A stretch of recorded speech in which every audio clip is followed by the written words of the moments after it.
Good evening, all you creatures of the night and late night prowlers.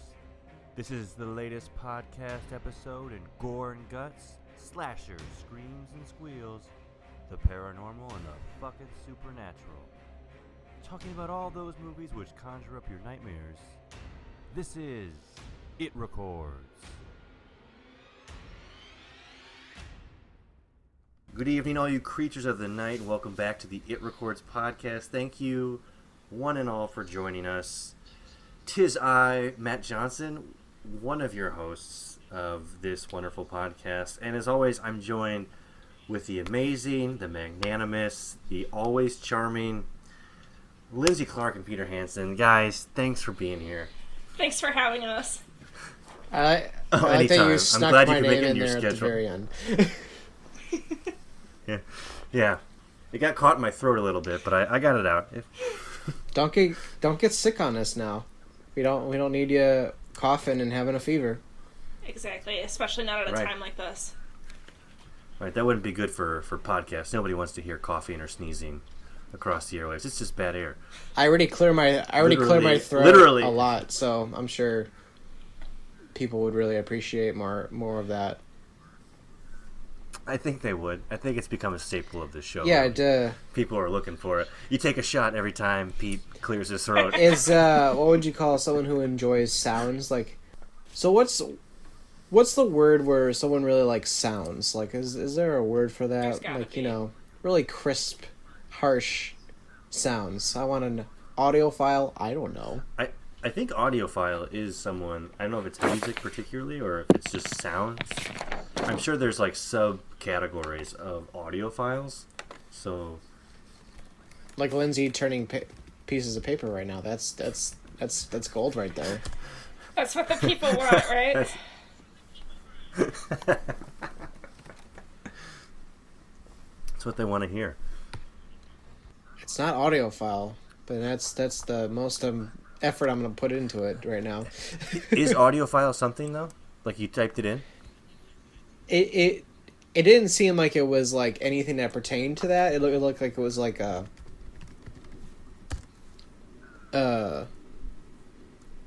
what the fuck? Is a print or online magazine whose mission is to review unabridged and abridged audiobooks. Oh, audiophile? Yeah. Okay, maybe that's where I've heard of it. So as a magazine. A person who loves music is a meliophile. So there you go. Not sound. That makes no sense to me. I guess like melody, it's like that's the... I mean, isn't that all of us?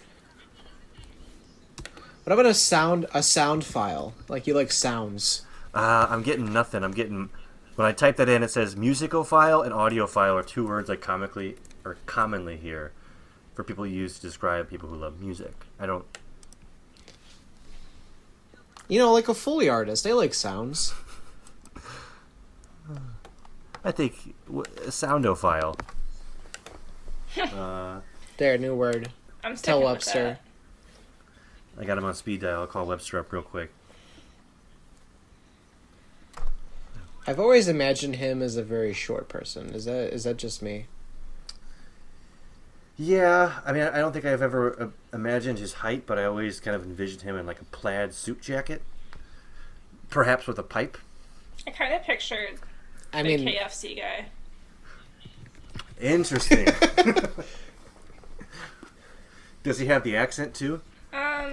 The Kentucky accent? The Southern accent? Never really thought about it, but yeah, probably. Yeah, okay. Interesting. All right. Well, get back to us on Twitter or Facebook, everybody. What do you think Webster looks like? What does he sound like? I mean, he's dead, that's for sure. What did he sound like? I guess. I really hope he was short. Because it just like... I'm sure we could find a Webster, that's just like... That's a weird... I guess it wasn't his name, which is kind of upsetting. Well, what was his name then? What I'm getting is George Miram. Oh, it's yeah. And Noah Webster. Yeah, because Merriam and Webster's dictionary. That would make sense. Noah Webster looks like fucking fucking Buchanan, the fucking no-name president before Lincoln. No-name president? You don't talk shit on Buchanan. Yeah. He was a great president. I'm related to Buchanan. Are you really? Actually, yeah, I'm pretty sure. Really? Interesting. Yeah, the fucking most useless president. You got Buchanan in your blood, huh? Yeah, my dad's family's been here a long fucking time. There's got to be a more useless president out there. There's got to be. I mean, yeah. Yeah. Inconsequential. But I'm sure there's others, especially from back then. Yeah. The guy who died in like 22 days. I mean, he was just really excited about being president and he fucking died. He didn't really do anything. Was that... You know what I'm talking about? Yeah, I want to say... I'm going to look it up. Is that Coolidge? No, it's not Coolidge. It's before Coolidge. It's like... I think it's Taylor. Was it? It was pneumonia, right? Because of Inauguration Day? Yeah, he was like super jazzed up about giving his speech, and he's like, I'm going to do a speech for fucking several hours. Yeah. And then he got pneumonia and died. Yeah, that's crazy. Harrison. Oh, that was Harrison? Yeah. He died of pneumonia and typhoid 31 days into his term. This is not the first time we've talked about presidents dying. Do you remember when we talked about was it Garfield when he got shot? Remember we were talking about him? Yeah. Cuz he died really horribly cuz like they tried to like save him and I think he was just like rotting away and they like I don't know, they did a lot of crazy shit trying to heal him. Yeah. Cuz it was like before like doctors like knew anything. He was president serving from March 4th, 1881 until his death by assassination, which I believe took like 6.5 months, it was saying. So he just like lingered with this thing. Yeah, slowly like dying. With a bullet in his body. Yeah. Like I forgot where I read it, but I remember I brought it up on the podcast before how like he was just like fucking shitting himself like all the time. And then he was just like dying in his bed, and they just wouldn't let him die because they wanted to make him live. Welcome back to the podcast, Dead Presidents, everyone. Where we dish out the latest gossip on dead presidents. That's great. Okay. Well, speaking of Secret Service, this week on the podcast, we watched the 2017 supernatural horror film, The Ritual. Rob would have loved this place. He's a good man. The best of us. You know, they have walking trails in England. Pubs. Come on, man. Where's your soul? It's twisted. It's twisted. All right, yep. Easy. Look, we go southwest through here. We cut the journey in half. What, through the forest? Yeah, why not? We should have gone to Vegas. Oh, you'd have found something to fall over in Vegas too, mate.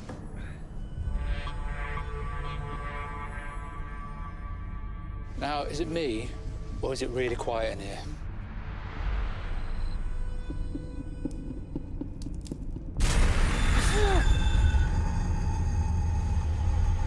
It's been gutted. Could be hunters out here. A bait. Possibly. Or it's the bit they don't show you in the nature documentary. It's a warning. We shouldn't be here.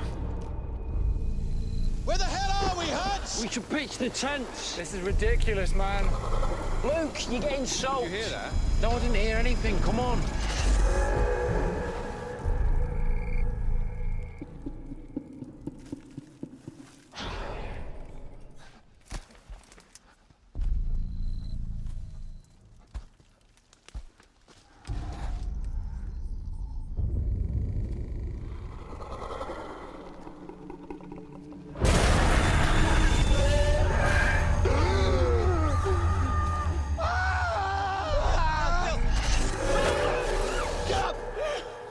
So we're going to talk about it then or not? It was a nightmare, Phil. Well, what happened to you then? We got spooked and we had bad dreams, all right?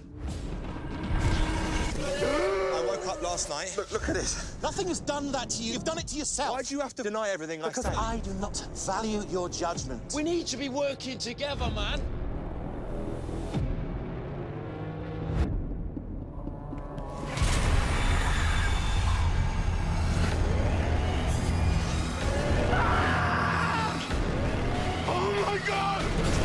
What the fuck is that? Fucking hell, we don't know where we are!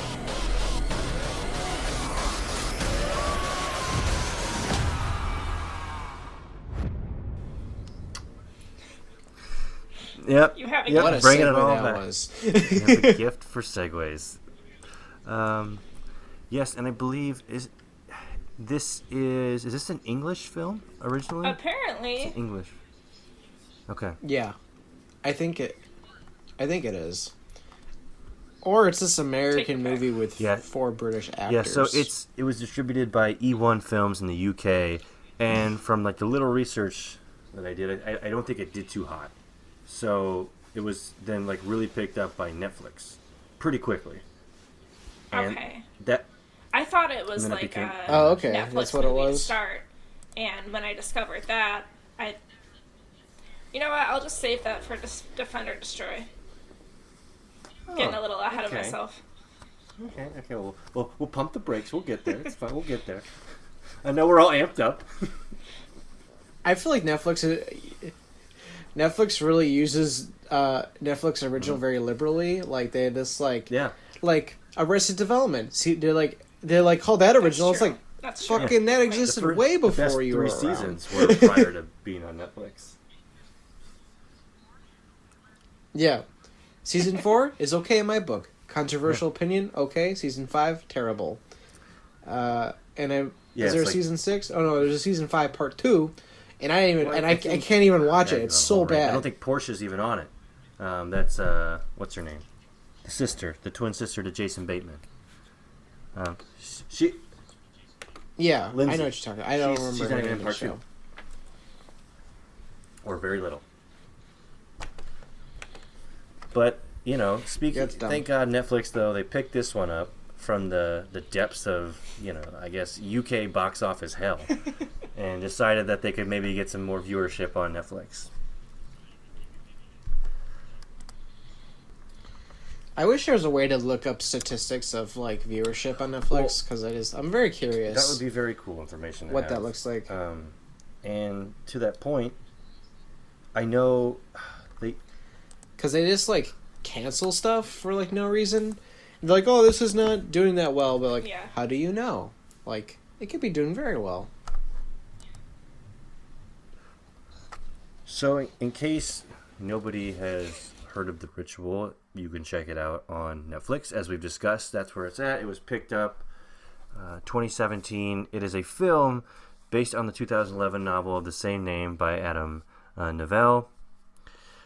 Essentially, the story follows their 5 friends in the UK, and they plan on going to a trip into the woods, a walk into the woods, as part of their annual tradition of these yearly meetups. Something in their past has made them estranged with each other. Can I pause you right there? No, this is perfect. This is a perfect wrap up. Yeah, what's up? Their conversation about going on a trip is so weird to me.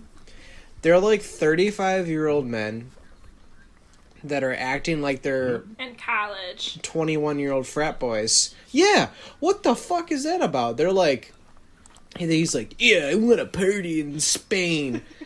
It's just like, man, like, aren't you tired? Like, I'm tired, and I'm like younger than you, and like, you want to do a bunch of drugs and drink alcohol? Like, I guess that's fine, but like, I don't know. It was just like weird. Like, all of them were like the same person, and like, except for one guy, he's just like, I'm married. Like, but like, he was like he was like, I have a good marriage. Right. Yeah, I kind of wondered what was wrong with me, because I was like, I don't really, like, do that stuff anymore. I never did drugs, just so everybody knows, but, yeah.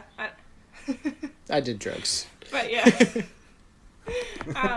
Yeah, I was just kind of like, am I doing it wrong? You know, I feel like they wanted you to feel like they were college friends, but they weren't reminiscing on stories. It was like, this is what we do. Yeah, it's like, Still, this is what we did last week. 35 married children. Yeah. But and that's what they tried to set it up. Where our main protagonist, I'm blanking on his name. Yeah, what are their names? I believe it's Luke. Luke is our main protagonist in this film, and he's meant, I believe, to be portrayed as sort of like the one who's not married and is like kind of a, he's still partying, or he's the one who always wants to go out and do the crazier things. But those guys feel like they're like still down to do it. Like there's not so much of a discrepancy between them that it makes him seem like he's way off base. Yeah, so we have Luke is our main character, played by Rolf Spall, I believe his name is. Who did he look familiar to any of you guys? I didn't recognize a single person. Oh, not at all.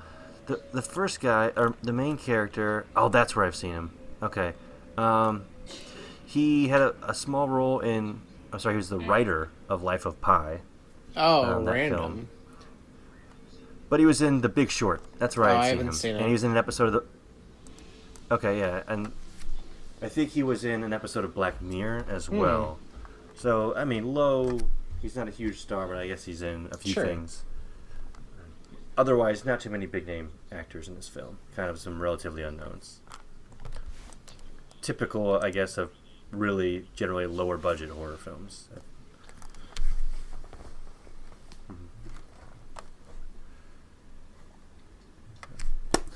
So then, the rituals we were setting up, these guys are talking about their annual trip. That's the setup. And Luke decides that he wants to make a run to the liquor store before they all head wants to home. keep the party going.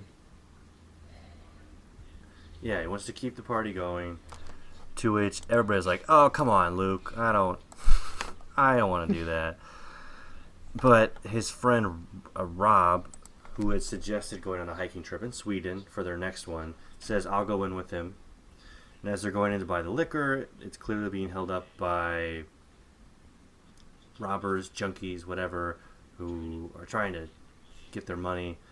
And our main character, Luke, hides behind a shelf as Rob is left to the open to these intruders, and they ended up killing Rob right there. The fucking machete. Luke. With a machete. Yeah, machete to like the face. Because he wouldn't give up his wedding ring. Come on, man. I'm sorry. It sucks. Just give it up. You can buy a new one. If it's custom made, that sucks, obviously. But you took a machete to the face, and he died. Yeah.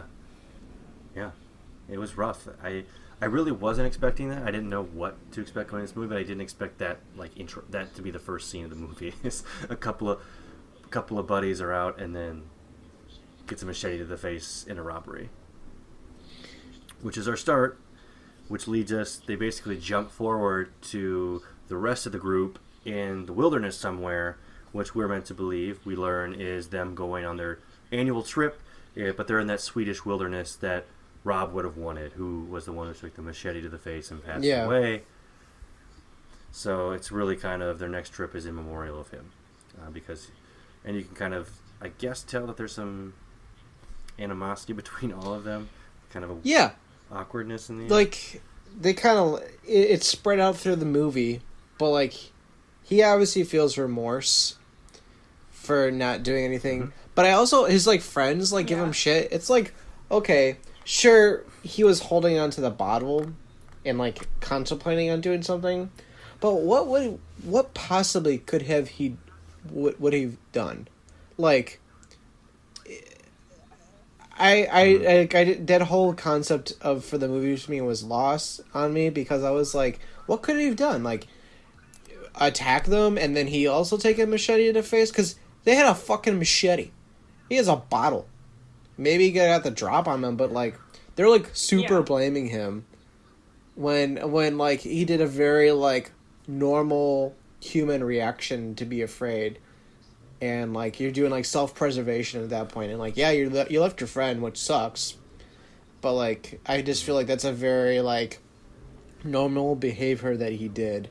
And they, like, really like fixated on that he was like, oh, like, you're a bad person for letting your friend die. It's like, he's just kind of an asshole, but like, he did something that everyone else would really do. He's no worse than the rest of them, I'm sure. No, they all seem to be the kind of the same person, and I just think they wanted to attach, like, they wanted to put blame on somebody, and it had to be him because he was in there, just to feel better about it. Like because I feel like they feel guilty that they said, no, I'm not going in. Like, we don't want anything, so we'll sit out here. So maybe partially they feel the blame that they didn't go in, but they can blame it on Luke because he was there. He was in there. You could have done something. We literally weren't in there. And so it also, for the sake of story, it's, I guess, supposed to be a good setup for this estranged trip in the wilderness, and will Luke redeem himself to his friends? Which, this being a horror podcast, you can expect that some weird things happen in those woods to these men. I just saw that for me, that was just like a lazy, like, thing to tack onto. They could have made it more interesting to me, but I don't know. I found it very dumb. The setup, like Rob being killed and then them blaming Luke. Yeah, I did not like that. I thought that was very stupid. Mm-hmm. Mm-hmm. Yeah, and I might get into it later when, like, the ending and spoilers, but I thought maybe that incident would come back later and, like, have a point, like, why they had to put that in there. Yeah. For, like, Luke to do something different later, but it didn't really seem like that had you kind of see that in the middle of the movie a lot, like, where he has, like, flashbacks, like, very intense, like, vivid hallucinations, because if you want to explain that to the I'll try and explain it, because it's very weird. Their friend, like, hurts themselves, and he's a big they think he's a big baby, but they want to ease his suffering by making a shortcut through these woods that are well preserved for many years in Sweden or whatever the hell they are. And they come across some pretty fucking weird shit. They stay in a house and come across, like, witchcraft, they think.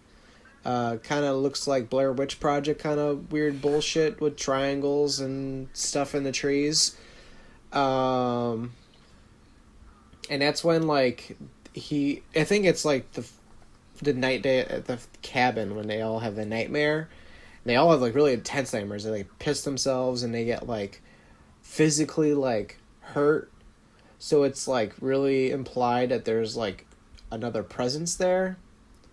And then that's when he has the nightmare about, like, the convenience store again. And then it's, like, you see that, like, outside, and that, like, comes again, like, throughout the movie. But I think at least two of them, I think, are in the middle chunk of the movie. And one of them, I believe, is, like, where Lindsay would talk about it in the end, I believe is how it went. If I'm not mistaken. I think that's right. And, like, more middle part of the movie is when they're, like, dealing with, like, just being lost and, like, traveling, and they're seeing more weird shit. Like, was it the elk that was, like, in the tree? That was just, like, really weird. Yeah, they saw that right when they went into the woods. It was like an elk that was gutted, and it was hanging up in the tree. It was, like, right before they found that cabin. Yeah. Oh, was it before? I thought it was after. I couldn't remember. It was like right before, because at night is when they found the cabin. It was pouring rain. That's right. So You're right. They had to go in. They needed shelter. Yeah, I don't remember what really happens else in the middle. I'm trying to think where the end part of the middle is, and I get it's mainly them just, like, being lost, and then, like, I feel like maybe the end, like, I know I'm skimming over shit, because I feel like it's a big meaty middle. It's probably, like, they probably lose, like, two of their friends in the middle, I would say. It's just them, like, in an AIC, like, there's, like, a creature that you can't really see that's stalking them. You see glimpses of it. like in the background, in the middle part of the movie. It claims two of their friends. One of them, who's a lesser Luke, he's like, I'm strong, but you're stronger than me. You should go ahead and try and find some help. And then he's like the first one killed, or whatever. And then there's like a good amount of time that passes by, and then like their Indian friend? Phil, I don't know. I think. He's a person of color. A better way of putting it, because I don't know what the hell anyone is.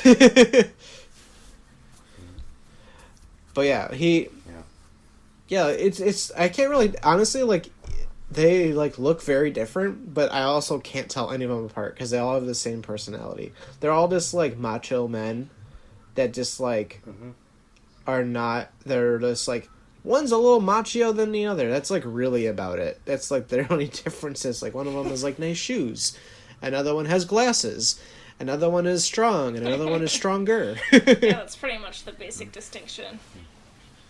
And none of them had. They didn't have, where they had the setup where each one of them could have had like a special skill for something, or a distinct characteristic, like you see in slashers, the archetypes. Yeah. You could have had something like that here, and it seemed like they were trying to set it up. Like the one blonde-haired guy with the glasses, I think, could have easily been like the fool character.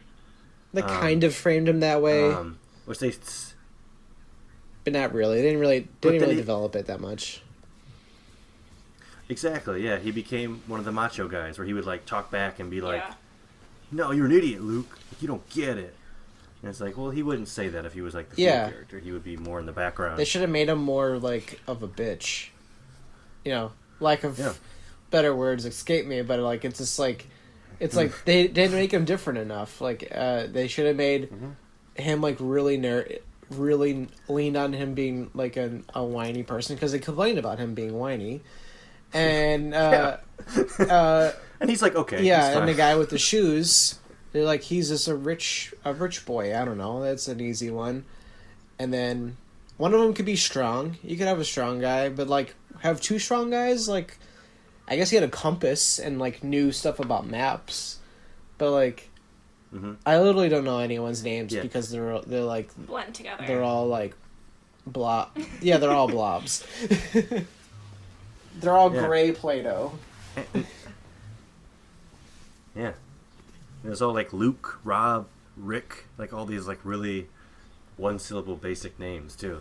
What was the fourth guy's name? Parse you apart. I Joe? don't know. I think what? Yeah, it's something like that. Oh no, Dom. That's. Dom. I guess that's kind of interesting name, but also, it's 3 letters. Well, go ahead, Matt. Yeah. Oh, I was just gonna say, that really is the crux of the middle part, is them going in the woods. A couple of them get picked off, it looks like, by some creature that we don't really see, but we do kind of get glimpses of something like moving or making noise in the background. And it's following them. Yeah. And they're lost, of course. They're lost now. Yeah, so by the time we get to the third act, we're left with 2, Dom and Luke. And they, I think they wake up in a cellar, and they're trapped by these people. There's, a witch, there's this young woman, I think there's 2 men.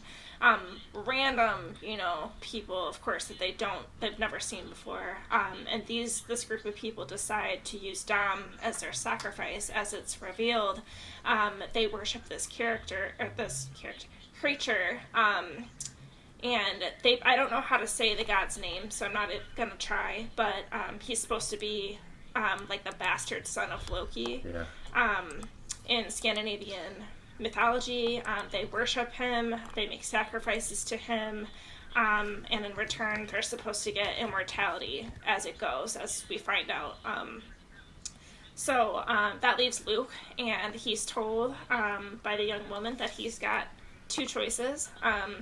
He can choose to worship with the rest of them, or he can die. So they take Dom upstairs, and we can only hear him scream, so we can assume that he's being beaten. But and I didn't expect to see him again at that point, but he does come back down, and is momentarily with Luke before he gets sent to be sacrificed in front of all of these people to this god.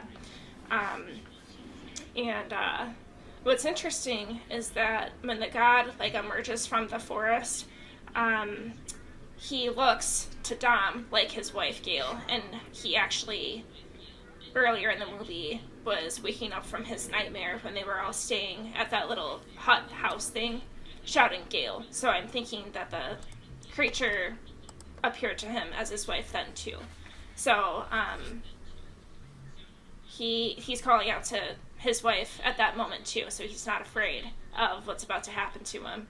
And meanwhile, Luke is still stuck in the cellar. He's trying to free himself to save Dom, but it ends up being too late. He ends up being impaled by the creature on a tree. And then after that, Luke is able to finally free himself.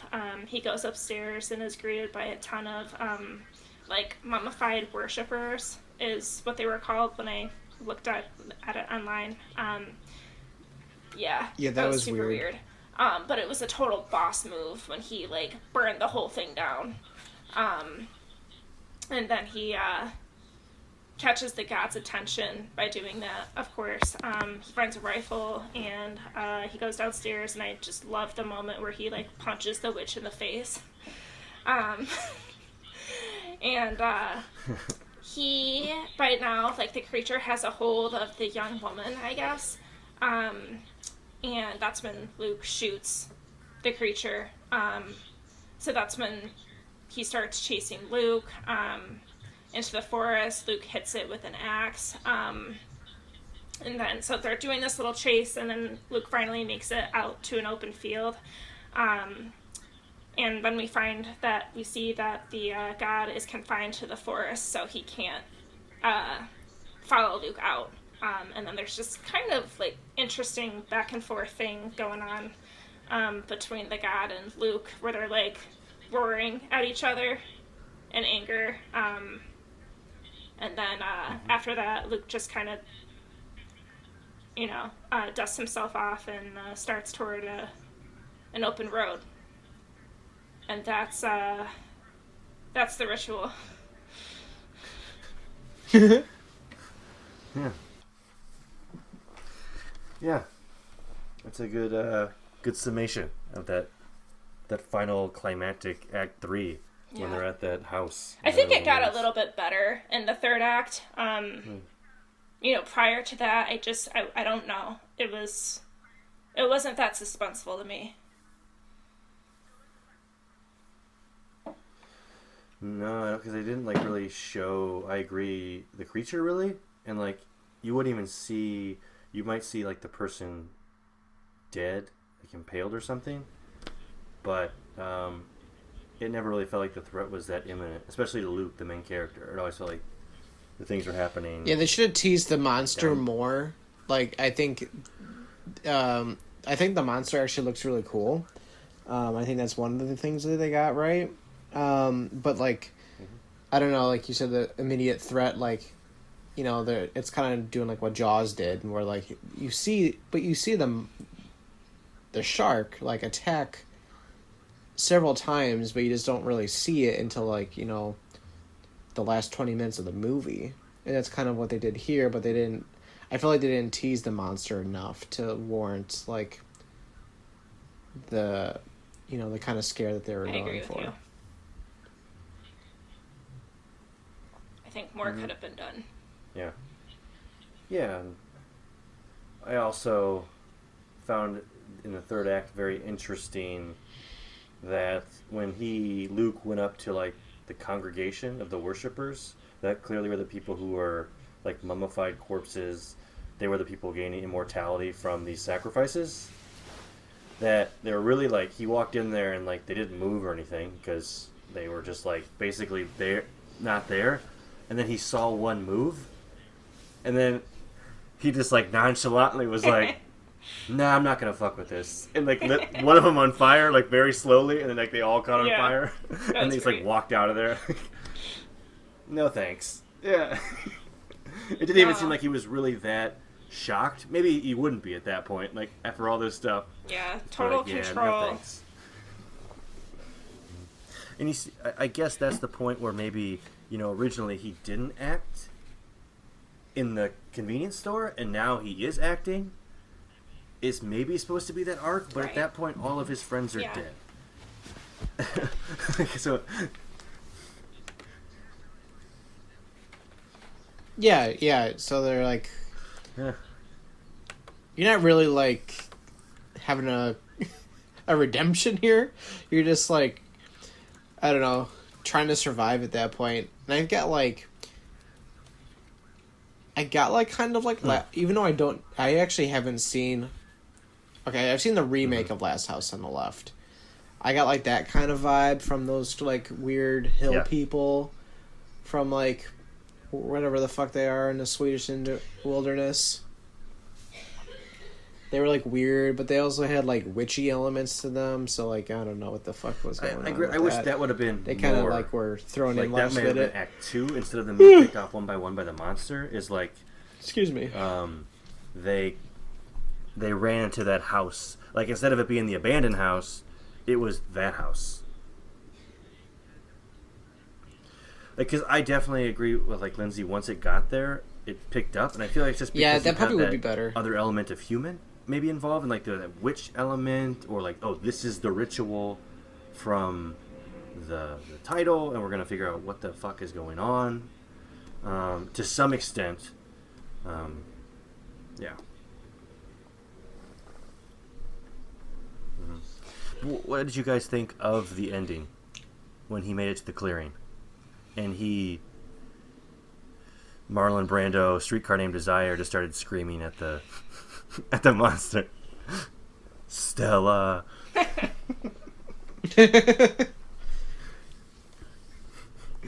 Yeah, that was I was like, that was dumb.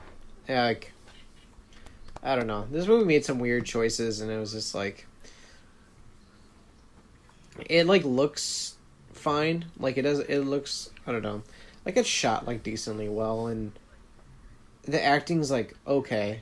It's not like bad. It's like I feel like a pretty average movie. But like I don't know. It doesn't really like do anything for me, honestly. Yeah. Where do you guys think, I might have mentioned this earlier, this kind of where you would place this movie in a subgenre of horror? If someone like you had to recommend it, you'd say it's kind of like this film, or it has these elements, so it'd fall here. Yeah. It's a good question. I guess it's kind of like not really. I was gonna think Descent, but not really, because like it's like a group of friends that like find some weird people, but like it's more. I guess they're more creatures in Descent, and like they're people in the ritual, and there's also a monster. I don't know. This one's kind of hard to classify, I guess, in my opinion. It is like I've seen Troll Hunter, so like that had like similar vibes, because like, you know, that they must really like some weird folklore in that area, because I feel like every horror movie has to deal with like weird folklore. Well, I guess we said Krampus. That was a holiday one, but that's like folklore, creature feature somewhat. This one, it deals with the creature quite a bit, but it feels like I don't think there's really witchcraft. I think it's all the creature and the god of the bastard son of Loki, like Jotun, I think is the name, or something like that. Yeah, that sounds right. That sounds close. So it's mythology, god, creature, kind of, but. And you mentioned earlier Blair Witch Project too. That like that first act and Act 2, definitely Act 2 kind of feels Blair Witchy, like where you see those like little crosses or whatever they are, and they're lost in the woods. It has those elements. Yeah, they pieced together like cool things from like other movies. Like they had some cool elements from Blair Witch that they thrown in there, but they just couldn't quite stick the landing for a lot of the times, and I don't know like why.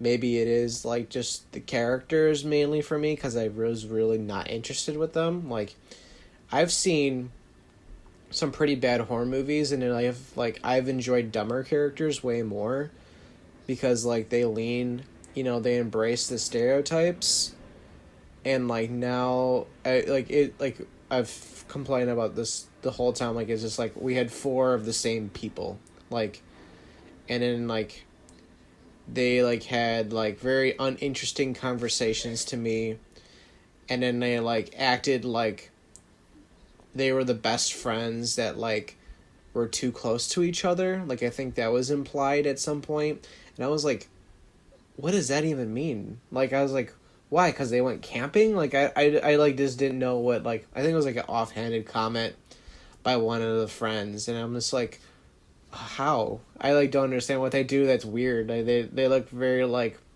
fucking average Joes over there that just like talk about football and European football,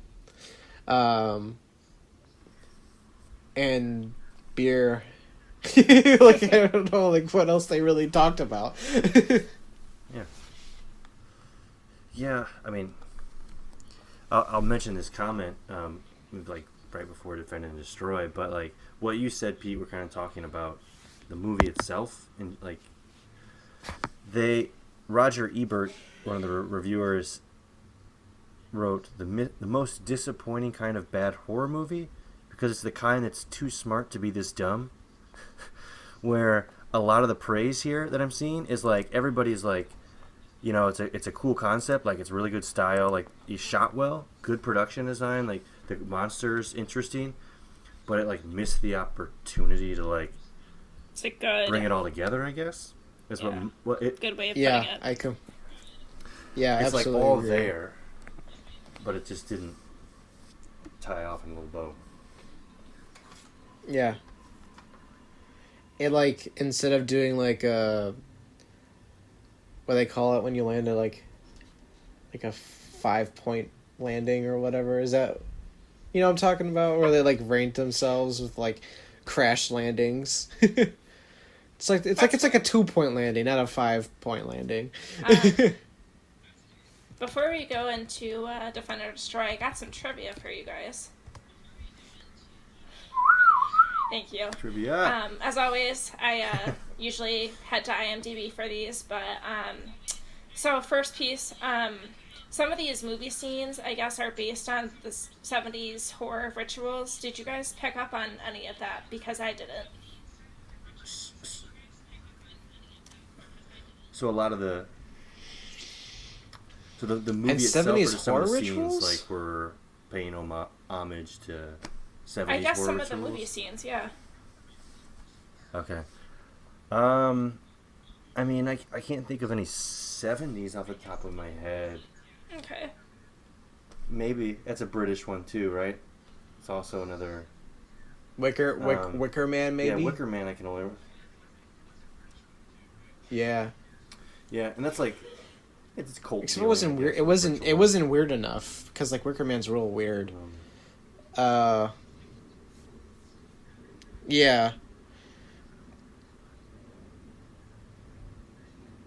Yeah, I didn't really get too much of that, honestly. Like, I thought, like, because it wasn't like Rosemary's Baby, which is, I know, 60s. It was. Trying to think what other ritual type movies I've seen of that era, and I can't really think of anything else at the moment. That's the case. This is something interesting as far as foreshadowing, and not something I noticed. But in the scene after Rob was killed in the store, as the rest of the group is waking up, they leave their tents in the order they end up dying. So that's Hutch, Phil, then Dom. So yeah, foreshadowing. I thought that was kind of, yeah. And then last bit, the first tagline they came up for the movie was they should have gone to Vegas because, you know, in the beginning of the movie they're discussing where they want to go.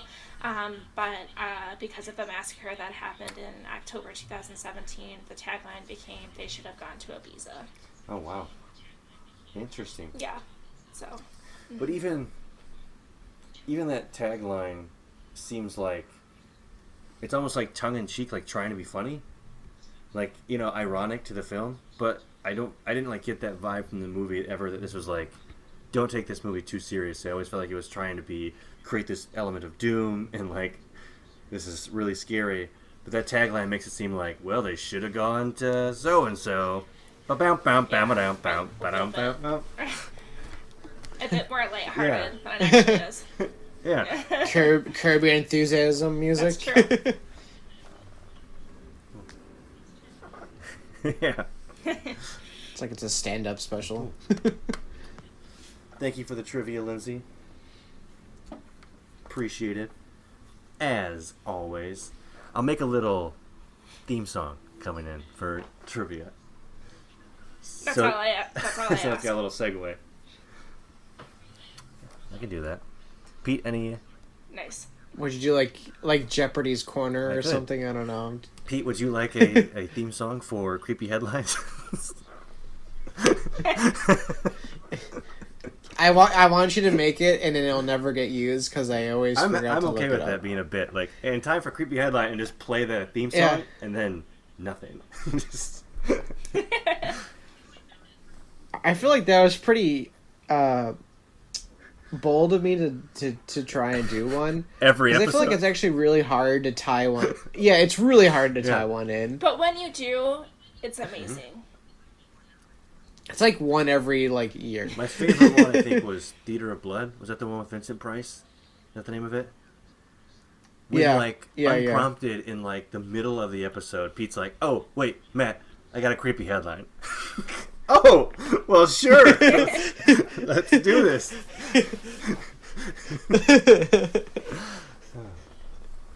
Perfect. All right. Well, without further ado, should we defend or destroy the ritual? Who wants to take it away? I'll start. So, I'm going to admit to all of you here, this was my pick.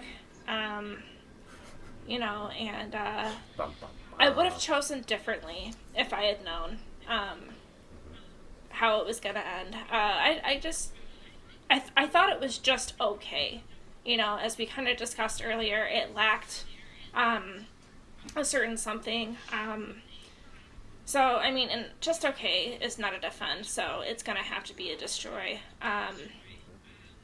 I did think that the strongest actor was the lead, Luke. I did like him, and as I said, I did think it got a little bit more interesting as it went on, but honestly, it was hard to pay attention from, looking up from my phone and, watching the movie until the third act. Then I was a bit more glued to it, but yeah, it just lacked something for me. I'm not really even sure I know what it is, but yeah, it's gonna be a destroy. Okay. So, for me, we watched this almost a month ago. That's when I watched it, at least. Very early stages of the coronavirus. And now we're in a very time where the coronavirus is prevalent.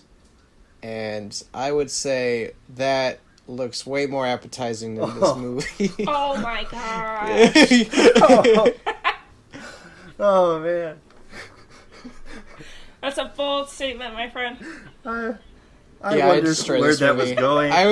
It was a good payoff.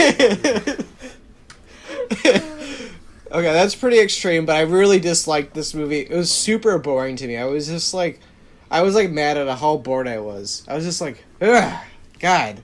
How long is this movie? Fuck. This guy, they're all the same. I'm just mad about that. They were so lazy with that shit. And then, that thing I had a huge gripe with, him being like, yo, how come you didn't fucking save your friend? You pussy. And I'm like, what? What are you talking about? Why are you mad at him? Yeah. He was scared. Yeah. Leave him alone. Crazy situation. Yeah, he's a fucking asshole. He's an asshole who has feelings.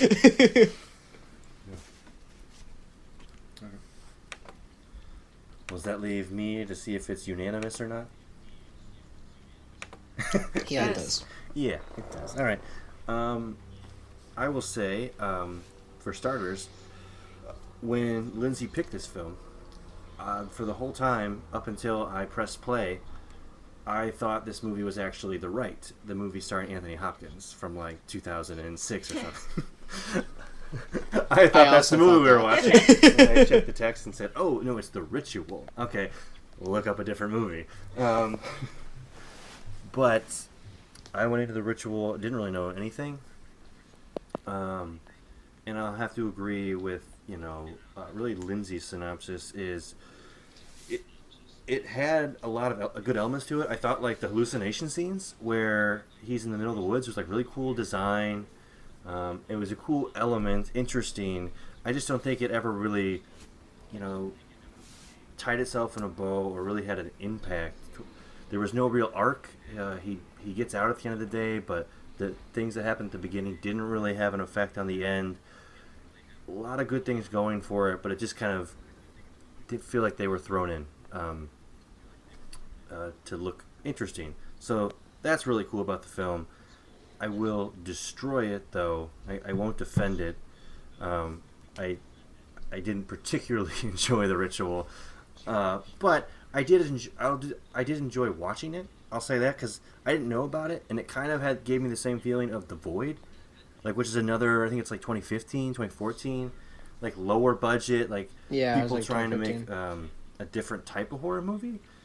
And it didn't feel like a blockbuster film. It didn't feel like a movie that was made 20 years ago. And so I like going into watching movies like that. Didn't really land for me, but I'm always enticed to see ones like that. See how they... Like Starry Eyes. I think I defended Starry Eyes. Wait, is it Starry Eyes? Is that I think the name you of that both did. Yeah. Which is kind of... I think Ritual, Void, Starry Eyes kind of fall into that same... time frame, not blockbuster type horror movies. They're similar budget and look good movies. They're low budget. They paid money for the camera, so that it looks good. And they had okay, these actors are not horrible, but they're not amazing. Yeah, and I enjoy watching those. And that this color falls in that category. But I will destroy. I will destroy The Ritual. I think I've destroyed all three of those movies. Interesting. I think I did. I definitely destroyed The Void. It's a pretty easy search for me because I have the podcast spreadsheet in front of me. Yeah.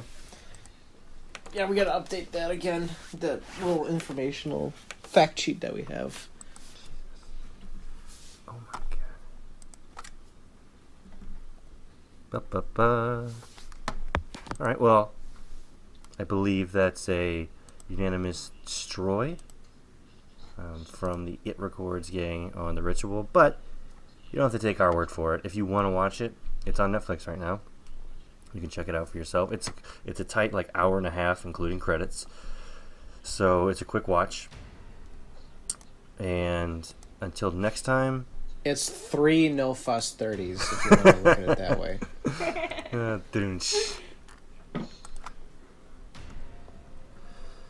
But until next time, get at us on Facebook and Twitter, our social media, if you want us to do any sort of episode or mini episode. Listen to us on anywhere you listen to podcasts. But that's not true. Pretty only much Apple. You'll find us on there. YouTube. We appreciate you guys listening. But until next time, I am Matt Johnson, and I remain in the shadows. I'm Peter Hansen. I am not coughing. I don't have a fever. Knock on wood.